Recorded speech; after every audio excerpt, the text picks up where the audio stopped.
நாளை மாலை 6 மணிக்கு மேல் பிரச்சாரம் செய்தால் 2 ஆண்டுகள் சிறை தண்டனை விதிக்கப்படும் என்று தலைமை தேர்தல் ஆணையம் எச்சரித்துள்ளது. நாளை மாலை 6 மணியுடன் மக்களவைத் தேர்தல் பிரச்சாரம் நிறைவடைந்த பிறகு அரசியல் கட்சியினர் கடைபிடிக்க வேண்டிய நெறிமுறைகளை தேர்தல் ஆணையம் வெளியிட்டுள்ளது.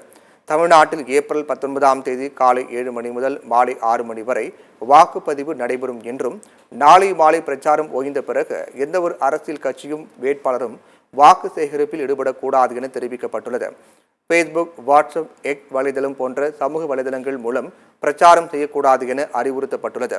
நாளை மாலை 6 மணிக்கு மேல் பிரச்சாரம் மேற்கொள்பவர்கள் மீது 2 ஆண்டு தண்டனை விதிக்கப்படும் அல்லது அபராதம் விதிக்கப்படும் என கூறப்பட்டுள்ளது.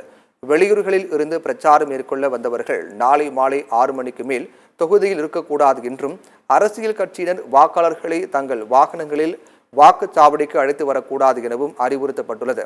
வாக்குச்சாவடிக்கு 200 மீட்டருக்கு முன்பே அரசியல் கட்சியினர் தங்களது கூடாரத்தை அமைத்துக் கொள்ள வேண்டும் என்றும், தேர்தல் ஆணையத்தால் வழங்கப்பட்ட வாகன அனுமதி நாளை 6 மணியுடன் முடிவடைந்ததாக தெரிவிக்கப்பட்டுள்ளது.